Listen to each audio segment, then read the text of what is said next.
let's see now. Earth, England, somewhere in London, round about late September, early October. And tell me why we're here again? I have no idea. I must have misjudged the coordinates a little. But it is of no matter now. Let's just enjoy the breeze. Winter in New York, springtime in Paris, summer in Venice. Still, nothing quite like autumn in the south of England. Oh dear, I appear to be getting a cold. Ugh. It's quite droll this evening, and it's getting dark. No, that can't be right. That sounded like the call of a Loxodonta africana. A what? An African bush elephant. Africa? But I thought you said we were in London. We are. We must be near a zoo or something. Come on, Cara. Let's go and explore. Doctor, don't you think perhaps this time we could go somewhere a bit more, well, appealing? Appealing? More appealing than London in breezy autumn dusk? Nah. Besides, there's the mystery of the misplaced elephant to solve. We can't possibly leave until we get to the bottom of it, can we? Can't we? Oh, Watson, the game's afoot.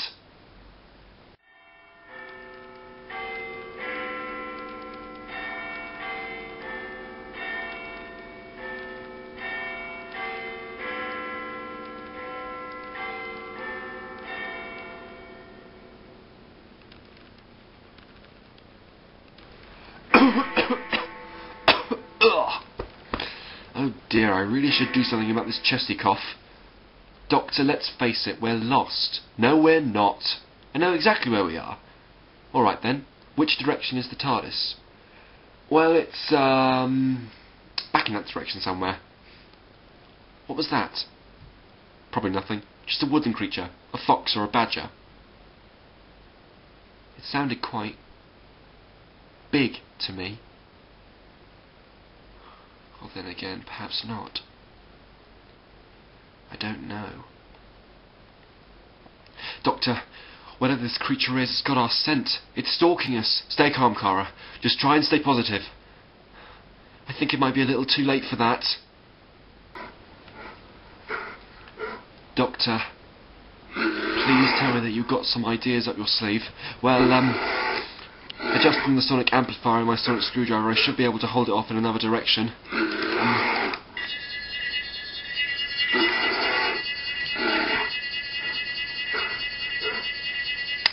Oh dear. This isn't what I had in mind at all. Doctor! It's going to be alright, Cara. It's going to be alright.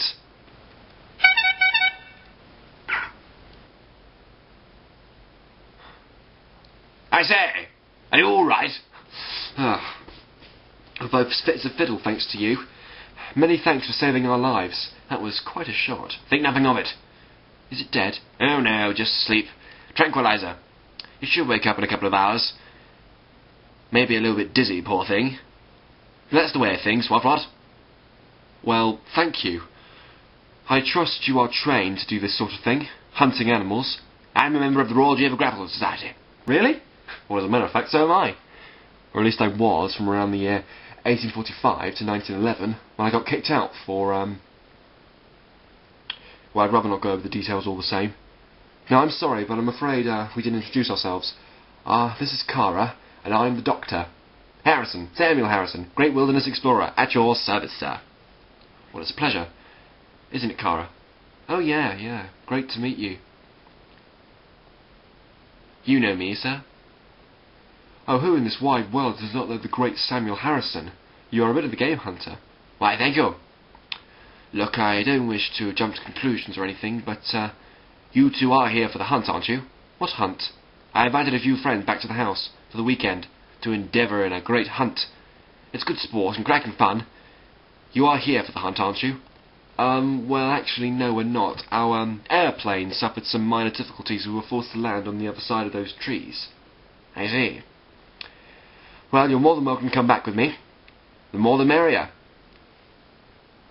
It will actually make the game a lot more fun. You're very kind, Mr. Harrison, and I think it would seem rude of us not to accept your invitation. It's getting dark. Perhaps we would start heading back. Good idea. The house isn't too far from here. Hop in.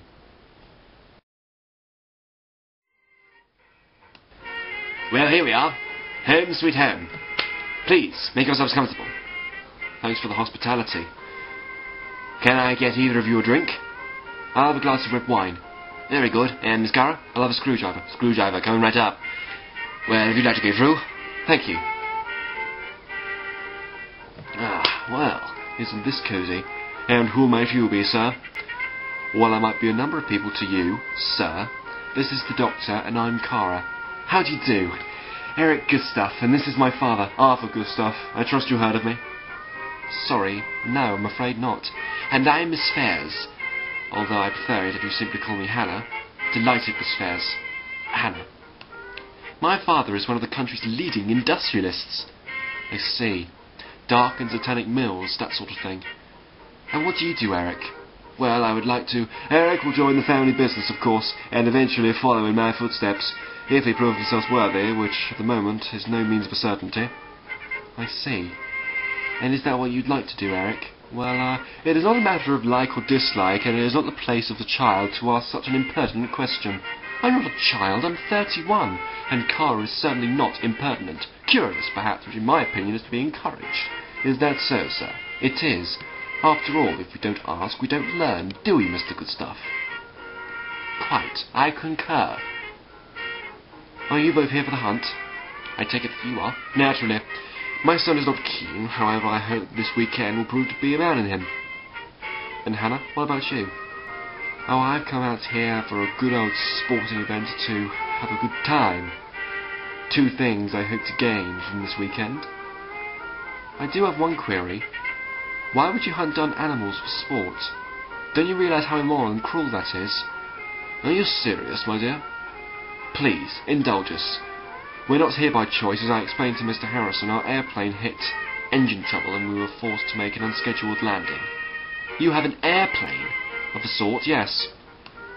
To answer your question, my lady, we shall hunt whatever our host has managed to bring back from the Dark Continent. Gorillas, elephants, rhinoceroses. I hear that he has brought back the odd 2 tigers from Brazil. And they're all here just so you can take pride in indulging in causing them pain? Just for a weekend entertainment? Well, it's a simple enough excursion. Man versus nature. That's horrible. Yes, it is horrible. Isn't it horrible? I don't know what you mean. Animals hunt themselves, do they not? Yes, for their own survival. And they don't tip the odds in their favour by carrying weapons. Oh, spare me the soppy sentimentality, girl. Be assured that we'll meet the short swift in the presence of our host.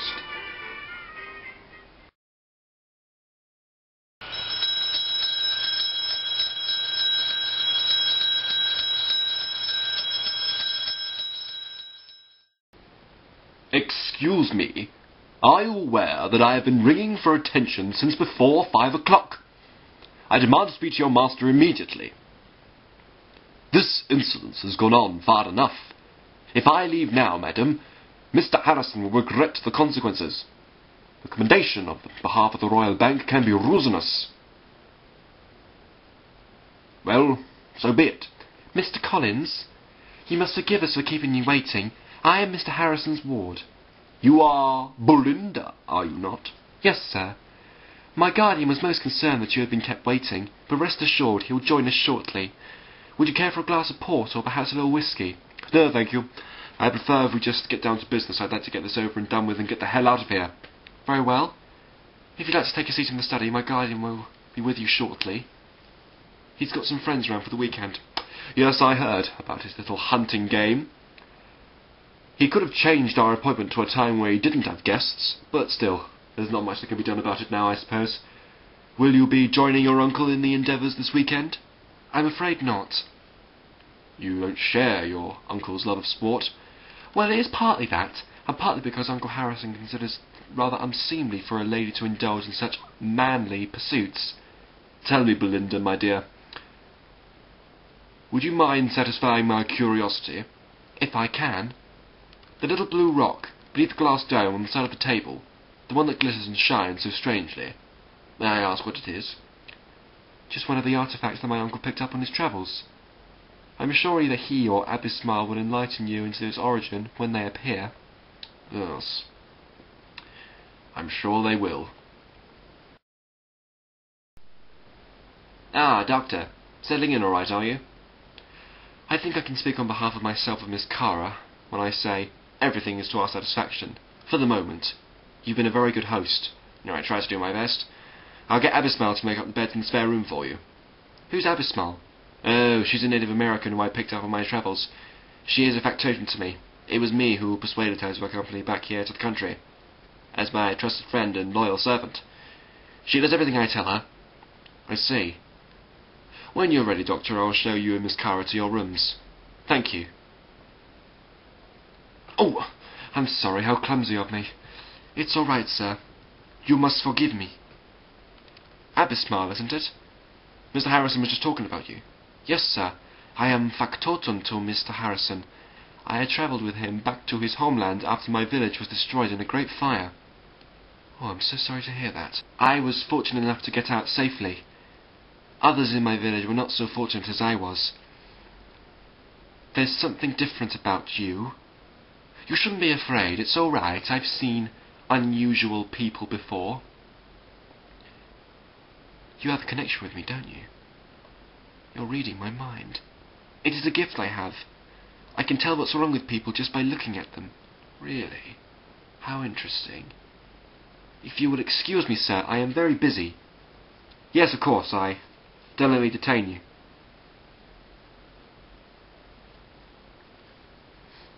Oh, I'm sorry. I'm afraid I got the wrong room. I hope I'm not intruding. Of course not.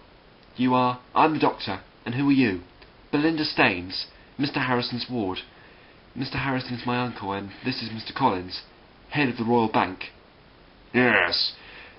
And I am here to confront Mr. Harrison over a delicate matter, so if you would kindly leave us, sir. What a very interesting rock. Do you like it?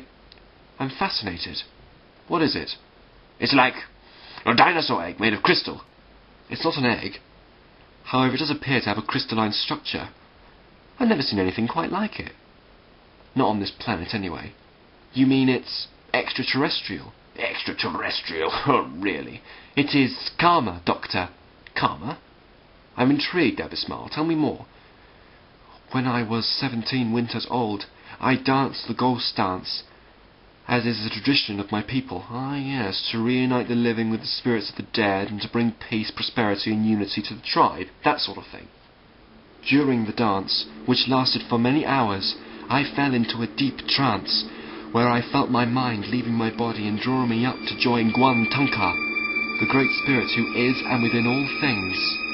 When I eventually awoke from my trance, I opened my fist, and there, in my hand, was the Khama, which Guan Tunka had given to me and allowed me to bring back from the stars.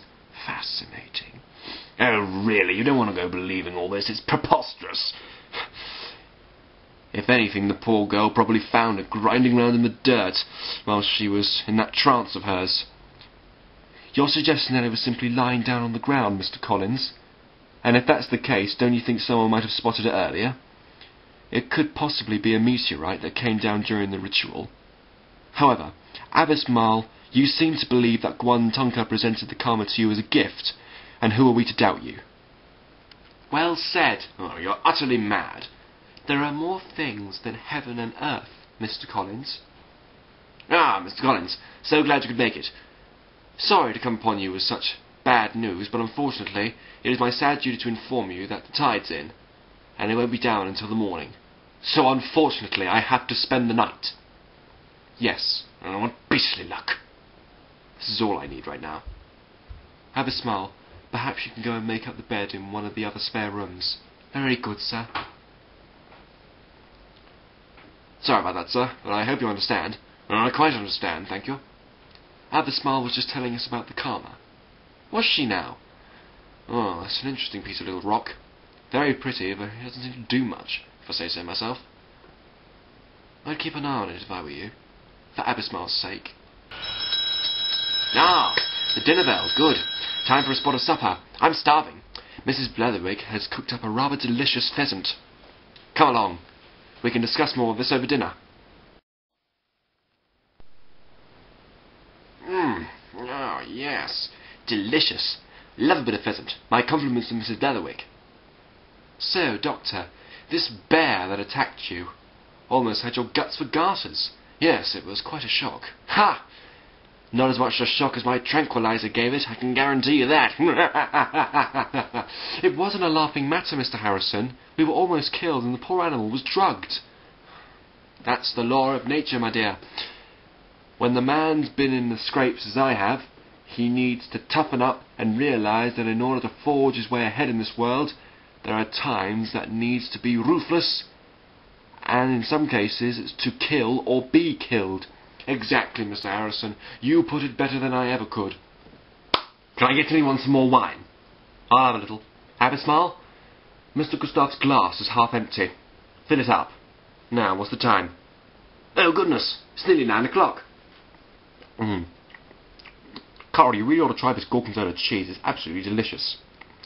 Tell me, Mr. Harrison, how long have you and Abbesmile known each other? Our acquaintance began 9 years ago, back in 1919, when I was invited to become amongst her tribe.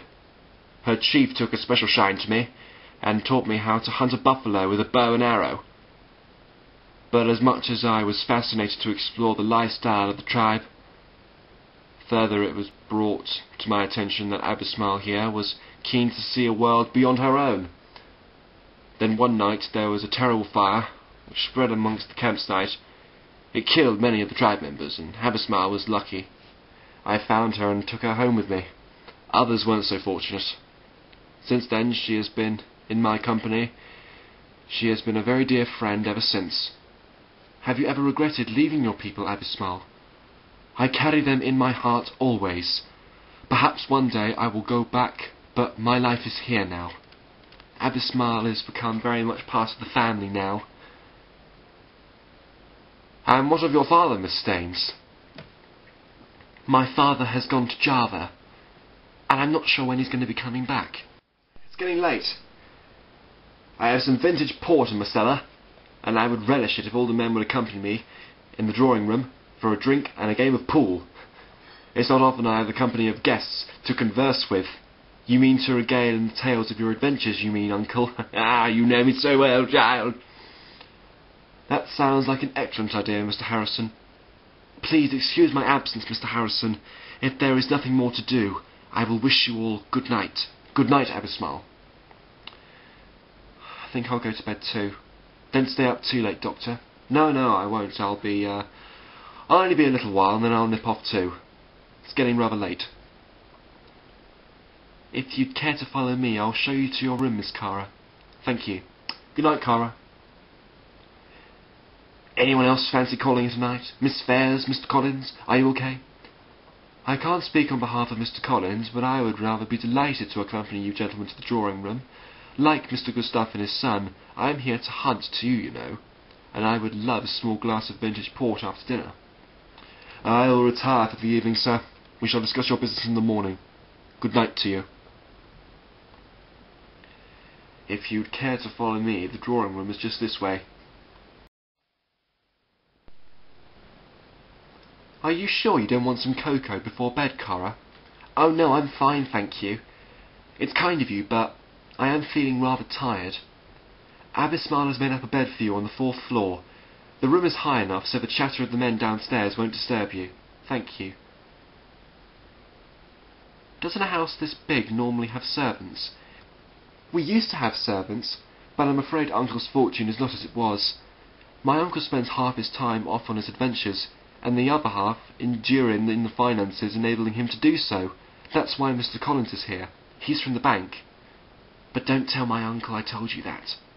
Anyway, it's why we have these weekends like this. It's a charitable event, good for business. I wonder what it must be like for you three to have to live like this. Oh, the three of us manage very well. I do love my uncle very dearly, although I have to admit I do get very lonely when he and Abbesmile are off on another one of their excursions into the unknown. What's that smell? Is something burning? Oh, don't worry, it's just Abbesmile. Her room is not too just from this corridor. She uses herbs to help her meditate. She sees it as a way of keeping in contact with her ancestors. It smells rather pungent. Yes, it is. But we best not linger, otherwise we shall be up all night. Your room is the second door on the right. Do you want me to show you? No, I can manage. Good night. Good night, Cara. Sleep well.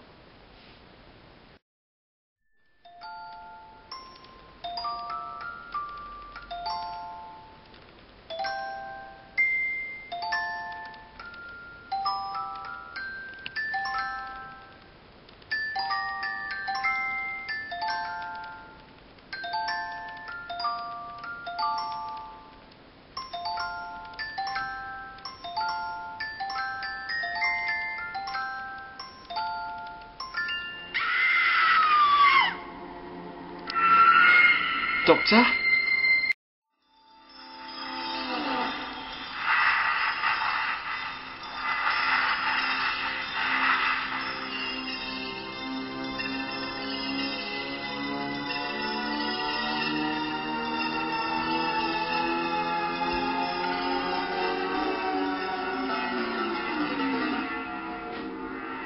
Hello?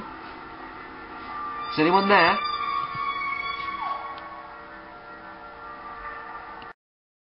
Ah, good morning, Doctor. I trust you slept comfortably. Yes, I did, thank you, Miss Fairs, and yourself? It was satisfactory. Good morning, Doctor. Miss Fairs. Mr. Harrison has asked me to inform you that you are to get washed and dressed and to meet him in the grounds at 9 o'clock. Thank you. Abismal, have you seen Cara? No, she's probably still asleep. Oh, right then. Well, if that's the case, then don't disturb her. Very good, sir. Where am I? What's going on?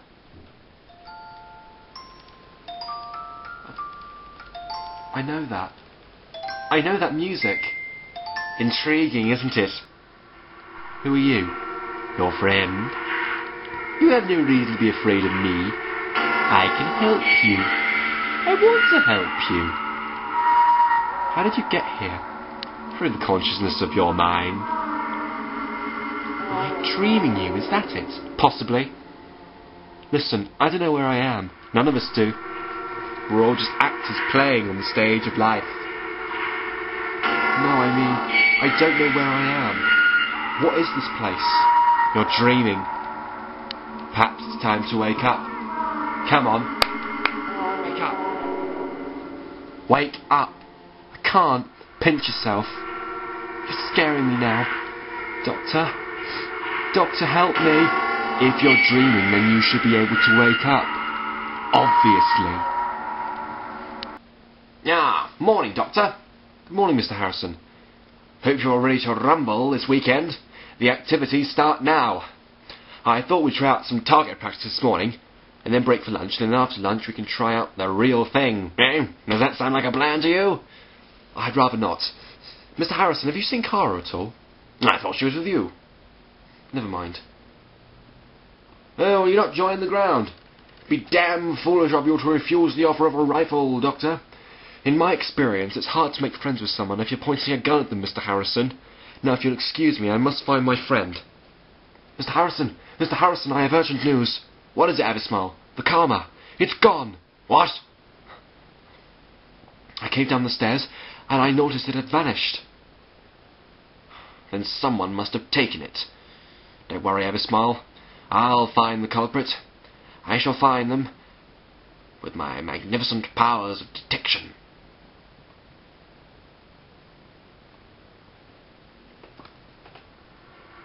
Oh, cheer up. I got a little surprise for you. What? Want to have some fun? I'll tell you what. Let's play a game. And if you win, you wake up safe and sound. What if I lose? You have to join me. I'm not sure if I like the sound of that. Oh, you could stay here and be trapped for all eternity. Imagine that. An eternity of doing nothing. Day after day after day after day after... Okay, I get the point. I must be out of my mind. What's your game? Simple. There are two doors. One leads to freedom. One leads to oblivion. And they're identical. You can't tell them apart. 50-50. There are two identical guards guarding each door. The one guarding oblivion always tells a lie. The one guarding freedom always tells the truth.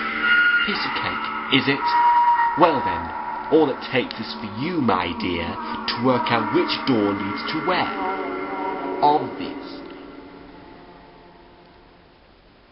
Keep an eye out, Abismar, while I take a look around.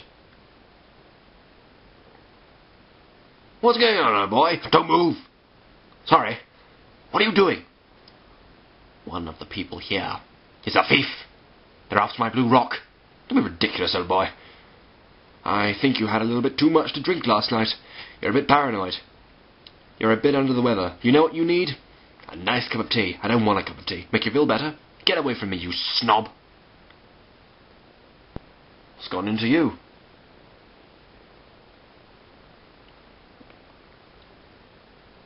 Kara? Kara? Kara, come on, I want to talk to you.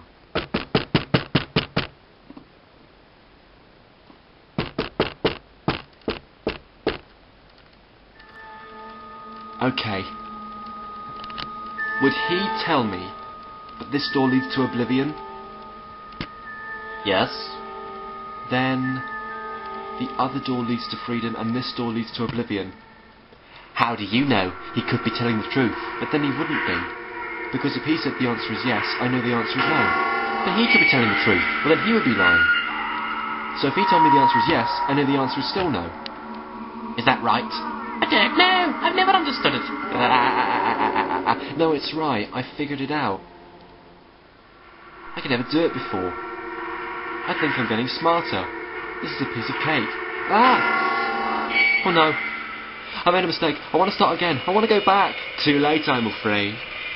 You already have. You lost. Now, you must join me. Go on.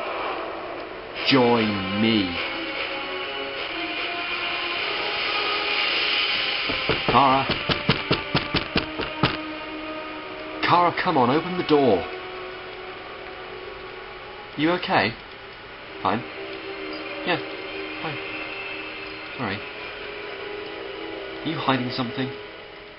What's that on your hand? It's nothing. Show me. I told you. I don't have anything. Just leave me alone. Kara, wait! Stop right there! Ah! Kara, come back! Stop! Just stay where you are and don't move. I'm not moving. I wonder if you could help me. I'll do my best. I am looking for Samuel Harrison, one of the finest explorers. I just know he's in this house, and I must find him and save him from the clutches of the devilish blackguard, Mr. Arthur Gustav. What's going on, Uncle? I think your uncle is not as he seems to be at the moment. Arthur Gustav invited Harrison here. Harrison, and his dearest opponent, and the one of the finest explorers in the Empire. If Henry Stanley found Dr. Livingstone, I shall find Samuel Harrison. What's gone into him? Why is my uncle acting strange? Has he banged his head and lost his memory? I don't know. I think he saw something. Maybe what he saw was so terrifying his mind blocked it out. You aren't helping my nerves here, Doctor. You did ask. Samuel had some stories. The pygmies led him blindfolded through the uncharted jungles for 3 whole days. They took him into the swamp full of giant lizards like dinosaurs. You know, young Conan Doyle laughed at him. There's doctors for you. Are you feeling alright, Uncle? Stay back! Won't stall my trials. I must find Samuel. Tell me about what you found. Nothing. Describe it. It's all right. I'm a doctor. There was light. A bright light burning in the heart of the interior. It burnt through my eyes into my mind. It had blazing, radiant wings. Uncle, no.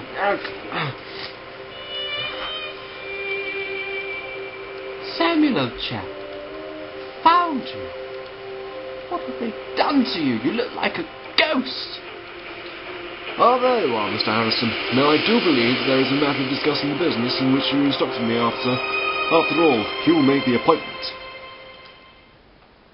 Have you got a problem with me? What?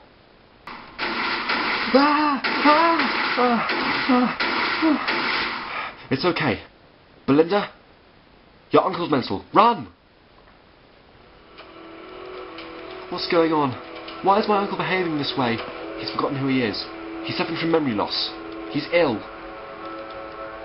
What's going on? I heard shooting. Mr. Lucasstuff, I suggest that you and your son pack your bags and get out now. Where's Mr. Harrison? Mr. Harrison's indisposed at the moment, and I'm afraid the poor chap is not himself. What on earth are you talking about? Ah! Eric, those eyes. Don't let them near me. For pity's sake, boy, snap out of it. There's nothing there. What did you see, Eric? The boy is delusional, Doctor. He doesn't know what he saw. Shut up, you idiot. What did you see, Eric? Answer me. Eyes. Big, yellow eyes gazing into my soul. Help me. Go away. Somebody make it go away. Mummy. Mummy, make it go away. Eric, snap out of it. You have to listen to me. It's an illusion. There's nothing in the dark that can hurt you. That can hurt either of us. What's going on? What's happening? Something's wrong with the lights. Eric's gone. He must have run off somewhere. I'll go and find him. No, Doctor. He's my son. I'll go. Eric! Eric, boy! Come back! Why is this happening to us, Doctor? I think whatever this sentient being is trying to contact us somehow. It's trying to connect with us. So it can be like us. I don't understand. I don't think I do either. I didn't think you would. A creature from another world is coming to join us here in full corporeality. A creature which feeds on fear. What does? The dark places of the inside, of course! I'm a stupid old man, so slow to not understand why it's under his own nose. The Mara inhabits the darkness of the inside. You heard about the Mara, Abismal? Yes, Guan Tunka warned me about the Mara. He said it was evil. It must be destroyed. Well, Guan Tunka was quite right. The Mara is pure evil. You've seen it, haven't you? In your mind. It was a long time ago. It was said that the Mara would break free again and regain its corporeal form, taking on the life in connection with another. Kara. But Doctor, I'm confused. I saw the Mara in the future, but it hasn't manifested itself yet. That's about to happen here, right now, in this house. And I think there's only one thing that can stop it. The Khama, but it's been stolen. And I think I know who by. You might as well come out now, Miss Fairs. I know you've been listening into our conversation. Yeah, alright then. Yes. I didn't come for the hunt. That was an alias motive that I wanted to do to keep you off the scent. I came for the Khama, well, at least for a sample of it. I happened to create a ruse so that inconsequential, so you wouldn't even notice the absence. But alas, that all went to pot, didn't it? You knew of the Khama before you arrived here. Indeed I did. It came to our attention when Mr. Harrison released an article about it in the Royal Geographical Society catalogue. He enlightened our curiosity with our artifacts. He bequeathed and his travels. You say our attention. Our attention. Indeed you did. Who are you working for, Miss Fairs? I represent a group called the Order of the Crescent Moon, sent here to steal the Khama for a sample of it, for your own needs. But that's beside the point. We need to get back, or the Mara will return to its normal form, and I can't allow that to happen. Now, Miss Fairs, I understand your struggle, I really do, but I need to get that gem back. I need it in order to defeat the Mara. Please! Too late! You're far too late! No. I serve the Mara.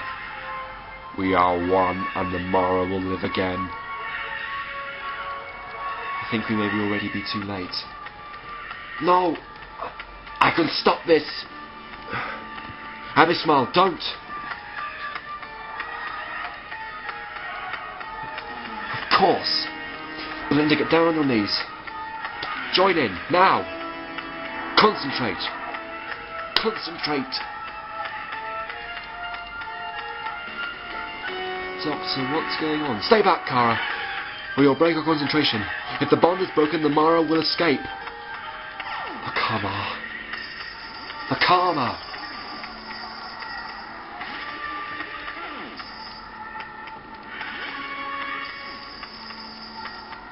Has it gone? Yes. Just about. The Mara is trapped. Let's hope this time it's for good. But what happened? At the moment the Mara exists here, in the world of the now, in the corporeal state, and trapped between the now and the dark places of the inside. I knew if the Mara could not be stopped being resurrected, there was still a chance that it could be able to be contained. I realised that with a little help from Abysmal. Your faith acts as the still point, the barrier needed to hold the Mara off. So where is the Mara now? Trapped once again, in the darkness of the inside. Do you think the Mara will return? Who knows? Perhaps if the Mara is pure evil, it can never be destroyed. Good cannot exist without evil, and vice versa. Will my uncle be alright? Yeah, give him 40 winks and he'll come round. He and the Gustavs and Miss Fairs will all wake up totally oblivious to what has just happened. It'll be like it never happened. It'll be like it was all a bad dream. Should we get going? Yes, it's a long walk back to the TARDIS. Goodbye, Abysmal. It's been a great pleasure meeting you. Goodbye, friends. Where's she gone? Oh, Abysmal.